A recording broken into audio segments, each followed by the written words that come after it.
A close ally of the Hungarian Prime Minister Viktor Orban has resigned, comparing his recent comments on race to the Nazi era. Mr. Orban had described Western Europe as a mixed-race world, saying Hungarians should only mix with other Europeans.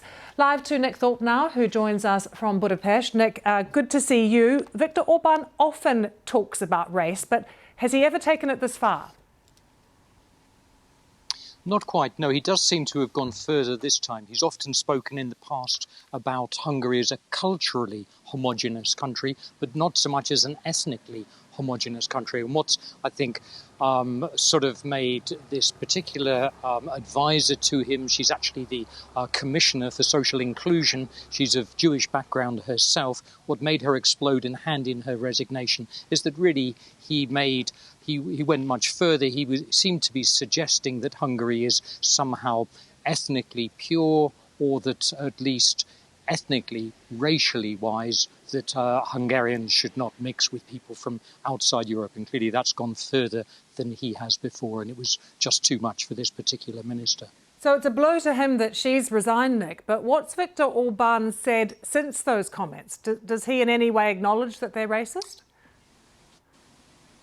No, he doesn't. He replied personally to her, and after all, this is a close friend of his, one of his inner circle, and this is a country where people on the whole do not criticise Mr. Orban from his own camp. He's used to criticism from the liberal, from the left side, from Brussels, from the European Union and beyond, but he's not used to this kind of criticism from inside. Mr. Orban defended himself very fiercely. He said, look, you've worked with me for 20 years. You know very well that I'm not an anti-Semite, that I'm not a racist.